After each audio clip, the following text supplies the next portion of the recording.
bayi. Nah, langsung saja di sini sudah ada kurva WHO. Yang pertama itu indikatornya tentang panjang badan menurut umur. Di sini kurva WHO-nya sudah ada. Kemudian sebelumnya kami sudah menentukan panjang dan berat badan, kemudian umur pada anak bayi tersebut. Nah, di sini panjang badan yang kami dapat pada anak bayi yaitu 65. Nah, jadi nanti di sini kemudian untuk umurnya, umur pada anak bayi tersebut 6 bulan. Nah, jadi di sini kita tentukan titik temunya. Kita temukan titik temunya, kemudian kita tarik, berarti dia ada di atas 3. Nah, sudah kita temukan titik temunya tadi di atas 3. Berarti jika di atas 3, panjang atau tinggi terhadap umur, kita lihat di catatan 1. Nah, ternyata di catatan 1 itu ditemukan bahwa bayi itu dalam kelompok ini berperawakan tubuh tinggi. Hal ini tidak masih normal. Singkirkan kelainan hormonal sebagai penyebab perawakan tinggi. Selanjutnya di indikator yang kedua itu ada berat badan menurut umurnya. Nah, di sini sudah kami dapat bahwa berat badan pada anak bayi tersebut yaitu 9 kilo. Berarti itu ada di sini. Nah, kemudian umur anak bayi tersebut yaitu 6 bulan. Berarti kita temukan titik temunya itu di garis ini. Nah, di sini kurvanya itu berada di atas 3.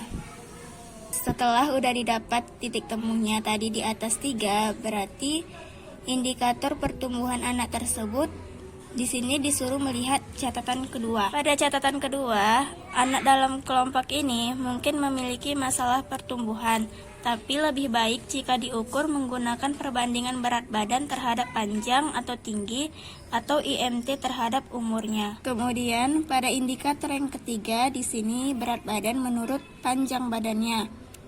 Nah, di sini berat badan bayi tersebut yaitu 9 kilogram, berarti di sini. Nah, kemudian panjang badannya tadi 65. Berarti kita cari titik temunya itu ada di sini. Nah, di sini itu kurvanya menunjukkan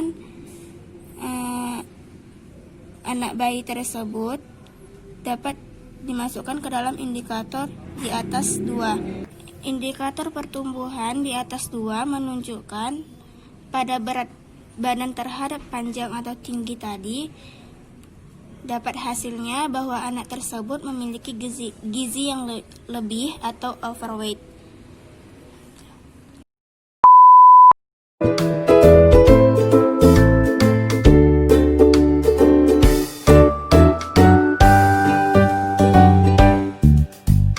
Nama saya Puan Rizka. Di sini saya akan menjelaskan penilaian status gizi pada anak balita dengan menggunakan kurva KMS. Ini kurva KMS. Kami menguji coba kepada anak laki-laki yang umurnya 48 bulan atau setara dengan 4 tahun. Di situ kami menimbang bahwasanya si anak tersebut timbangannya 14 kg. Di sini saya akan menjelaskan dulu yang sedikit. Kalau yang kuning ke bawah ini tanda status bahwa si anak itu sangat kurang gizi. Sedangkan yang di sini ini peringatan bahwa anak itu gizinya kurang baik. Sedangkan hijau tua, si anak tersebut normal dalam gizi, tidak kurang sedikit pun atau tidak berlebihan. Setara, gizinya sudah cukup, bisa dikatakan cukup atau seimbang. Kalau yang hijau muda naik ke atas itu tandanya gizi si anak berlebih. Sedangkan yang kuning itu menandakan gizi anak udah obesitas atau terlalu berlebihan. Kalau yang putih ke bawah ini menandakan si anak kurang dalam gizi atau gizinya sangat buruk. Sedangkan yang putih atas ini menandakan anak sangat berlebihan dalam gizi atau kadar gizi sangat berlebihan, obesitas, bisa membuat obesitas berlebihan.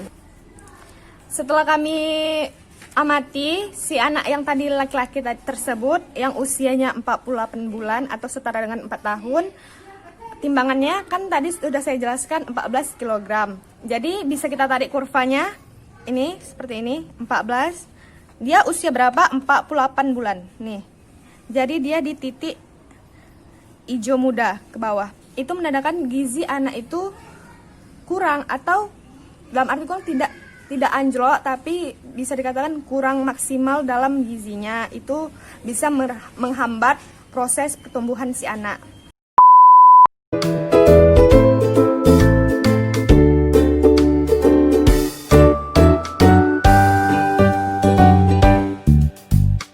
Baiklah, di sini saya akan melanjutkan tentang kurva CDC pada remaja.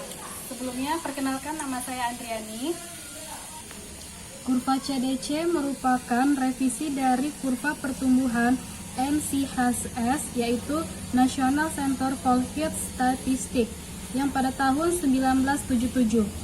Kurva CDC ini digunakan sebagai referensi pertumbuhan yang menggambarkan pertumbuhan pada anak yang tepat pada waktu tertentu. Pada kurva CDC ini ada tinggi remaja dan berat pada remaja. Dan di sini saya akan menjelaskan berat kepada remaja. Di sini kurva pada anak yang berat badan 52 dengan umurnya 11 tahun. Jadi titik temunya ada di sini. Dan ini termasuk di garis 90. Dan ini disebut dengan obesitas. Jadi itu termasuk dalam obesitas tingkat 2. Baiklah, di sini juga ada kurva tinggi badan remaja, yaitu tinggi badannya 151.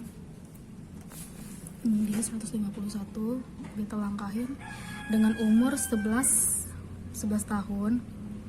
Di sini berarti dia kurvanya menuju di atas 75. Berarti itu termasuk gizi yang terlalu berlebihan. Jadi di berat badan tadi ini gizinya termasuk obesitas 104 hasilnya, sedangkan yang tingginya tuh 55, yang berarti dia tuh berlebihan gizi.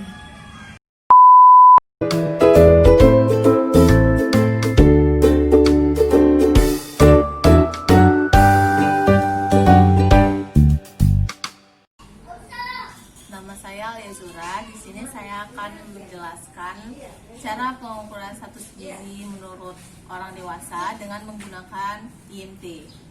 Apa itu IMT? Pengukuran IMT dapat dilakukan pada anak-anak, remaja maupun dewasa. Pada anak-anak dan remaja, pengukuran IMT sangat terkait dengan umurnya, karena dengan perubahan umur terjadi perubahan komposisi tubuh dan densitas tubuh. Karena itu, pada anak-anak dan remaja digunakan indikator IMT. Menurut umur bisa disimpulkan dengan IMT per U. Nah, sedangkan dengan orang dewasa, IMT adalah perbandingan antara berat badan dengan tinggi badan kuadrat. Cara pengukurannya yaitu pertama-tama kita ukur berat badan dan tinggi badannya. Lalu kita hitung IMT-nya seperti ini. Nah, IMT itu rumusnya berat badan dalam satuan kilogram dibagi dengan tinggi badan itu dalam satuan meter. Nah, contohnya itu perempuan dewasa berumur 59 tahun, memiliki berat 52 kg dan tinggi 154 cm. Lalu kita masukkan ke rumus IMT tadi, berat badannya 52 kg dibagi dengan tingginya sudah kita ubah ke dalam meter, yaitu 1,54 meter. Hasilnya itu 33,76. Di sini kita sudah ada tabel klasifikasi IMT dewasa menurut WHO dan klasifikasi IMT dewasa menurut Kemenkes RI tahun 2003. Nah, berdasarkan tabel yang menurut WHO, ibu tadi kan berat badannya itu ada 33,76. Di sini dia sudah termasuk ke dalam grade 2 overweight, yaitu dia mungkin udah tahap 2 kelebihan berat badan dan mungkin harus dikurangi agar berat badannya kembali seimbang agar tidak terjadinya obesitas. Sedangkan menurut Kemenkes RI, berat badannya sudah sangat berlebih. Di sini batasnya kalau di atas 27, gemuk atau kelebihan berat badan tingkat berat. Demikianlah hasil praktikum dari kelompok kami tentang penilaian status gizi. Apabila ada kesalahan ataupun kekurangan dari penyampaian materi kami, mohon dimaafkan. Wabillahi taufik wal hidayah. Wassalamualaikum warahmatullahi wabarakatuh.